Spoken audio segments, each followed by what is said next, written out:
Hey everybody, Tom here. Stories, songs, you know the drill. If you've made it this far, then you have probably listened through the first season of Stories to Write Songs About, and if so, I want to thank you for taking the time. This project has been incredibly fun, but also has been a much larger undertaking than I originally thought. So, in between seasons, I wanted to offer up a series of mini episodes that I'm calling Deconstructed. This will be a deep dive into the writing and recording process for each of the songs in the season. If you've ever heard or listened to a podcast called Song Exploder, I'm taking my inspiration from them. Side note, I highly recommend you check that show out. It is a fascinating look into the creative process for many incredible musicians and songwriters. So, let's get started with the first installment of Deconstructed. Episode 1, You Ain't Getting Me Yet.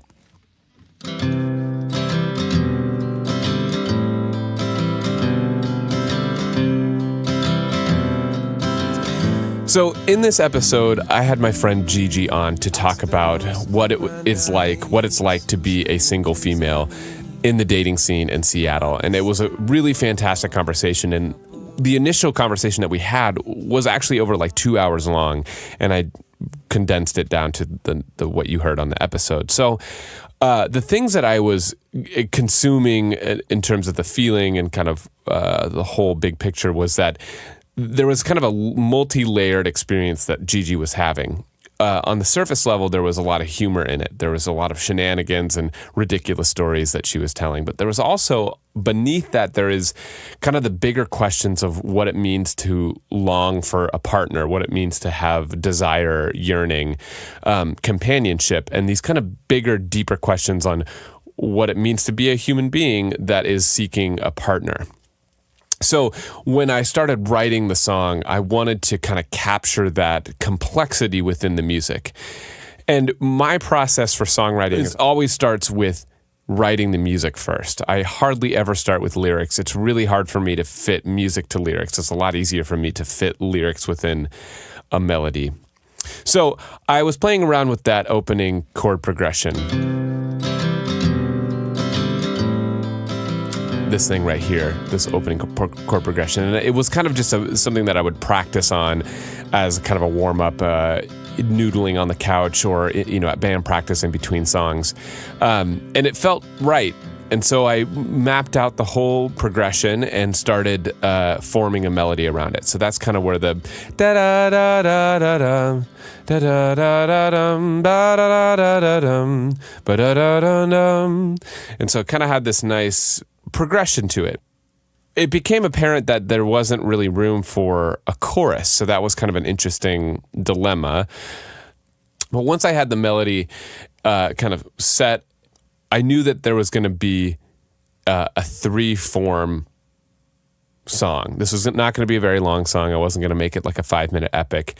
And I wanted to tell a very specific story with it. So the storyteller in the song is going to 3 layers of depth. One is the surface level, which is the initial first date about someone trying to make a move too quickly and saying like, you got to earn it. You can't just sleep with me on the first date type of thing. I spend most of my nights with strangers I meet for condescending monologues and the second verse is the verse that I feel like is the best lyrically. I really like the line, I am a miner digging into your soul. Sometimes there's nothing, sometimes I find gold. A shimmering hope of what I can't get, I ain't getting you yet. And it kind of goes from talking to a specific person, but also kind of just generally like, I haven't found the person yet. I haven't found that one person that is supposed to complete me or what have you. I am a miner digging into your soul. Sometimes there's nothing, sometimes I find gold. And then the third verse is the self-reflection. Where am I going? What am I still doing? Am I making any progress? That is, I think, what can be really hard about going on a lot of first dates is that you're constantly questioning everything about yourself. You're kind of bearing yourself constantly to people all the time. And for some people, that's the fun of it. But after a long time, it might get tiring. So that's where that questioning comes in. Am I moving forward or am I standing still? I've got no one at home. I wanted to capture that multi-layered, like I said, that multi-layered depth within the song.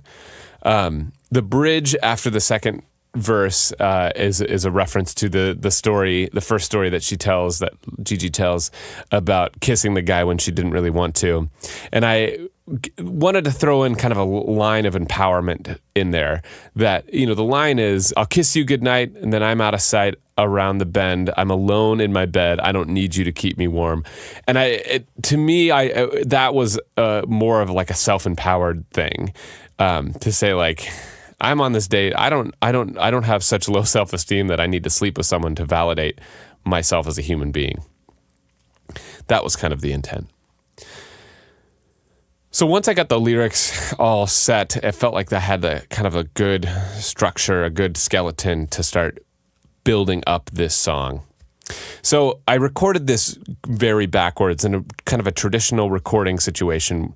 And I should say, I do not have a traditional recording situation going on. But in a traditional sense, you usually track the foundation of the song first, which is bass and drums. And then you start to layer things on top of that. And ideally, you would be all in the same room, able to track with the drums initially, and then you would go in and overdub. I don't have a setup like that. I don't have a space like that at all. So I recorded the guitar and vocals first. And in the early days of me working on this podcast over a year ago, I thought, this might just be like an acoustic thing and I could just bang these acoustic songs out. But then I wanted to have experience recording a full band, so I kind of kept tweaking it and whatnot. Anyway, all that being said, I recorded the guitars first. I use a Focusrite Claret 2 Pre as my main interface, and it's got great sound. It's actually really good value. And microphone for the guitar and vocals, I used a blue Bluebird microphone. Also an incredible microphone for the value. It's about brand new. They're about $300. I got one of mine for about $150 on Craigslist. So they're got really great sound and for kind of an intro level studio. So that's what I recorded the guitar and the vocals on. So I had that set and I wanted to start adding instruments on it. And I knew my drummer really wanted to record in a church. So we actually set up in a church by his house. They let us come in for the day. And we recorded the track, and it had great natural reverb. And we used a method called the Glyn Johns method. Now, this is going to get kind of a technical detail about the recording process of this. But for anyone who's interested, usually when you do like a 4-mic setup with a drum set, you have 2 overheads, and then you have usually snare drum and kick drum. We had the snare and kick, and we did the 2 overheads. But instead of having the overheads like directly above that are like exactly parallel to each other, so they're in phase and all that type of stuff, really technical things. We did this method where you do one mic right over the drummer's head facing the snare drum, and then you do the other mic over the tom facing the drum kit the same distance from the snare drum as the other mic. It was a really interesting method. I had a lot of fun kind of playing with it, and it, I think, produced a pretty decent sound with the drums. So we recorded the drums, and then from there, I started layering in everything else. I played bass on this. I wanted to try my hand at playing bass, and it was a eye-opening experience because I now have a lot of respect for really good bass players, because I was having a hard time trying to find out how this thing fit. And then it dawned on me that you kind of have to map your bass playing to whatever the drummer's doing on the kick drum to add that extra oomph. So I actually soloed the kick drum and then played along with that and wrote the bass part around Williams' drum playing. A really fun and challenging experience. From the initial inception of this song, I always knew that I wanted a clarinet solo.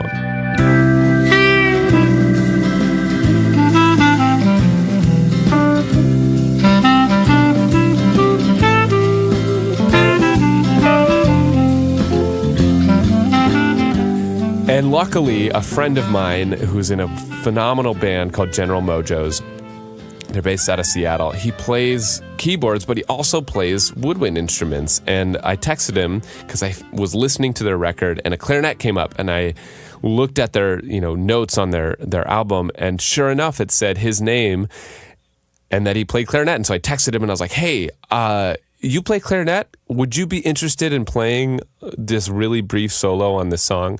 And he was so gracious and came up to my house and did like 8 or 9 passes, and I was able to make a solo out of those. Edited it so that it was a nice, comprehensive solo, and just knocked it out of the park. And that, I think, above everything, really makes the song. Well, kiss me goodnight, then I'm out of sight round the bend. I'm alone in my bed, I don't need. I also had my friend Alex, my keyboard player for my band, come in and play on this as well. I think it adds a little bit more of a cool vibe with the Rhodes sound that he was playing through his computer. So once I recorded everything and I had all the elements of the song completed, and let me tell you, this was a year in the making, getting all of that recorded. I finally had the song ready to mix, and mixing process took a long time, and so I was trying to bring out certain things, but ultimately we ended on this track that I felt really captured the vibe of the story that was told from Gigi about what it's like dating. And I felt like there was some humor in there. There's some lighthearted, kind of snarky and sarcastic elements, but there's also kind of a warmth and a depth and a darkness in it that was much greater contrast than the surface level kind of experiences. So I think it's a great song. I really enjoyed it, and it's one of the things that every time the clarinet solo especially comes up, I get really excited. So that was kind of the process of writing this tune. I really hope you enjoyed it. Next week, I'll be talking about a new kind of love, which was a whole other process. All right, that's it for Deconstructed. I'll see you next time. I don't know how much more I can take. Maybe I need a break.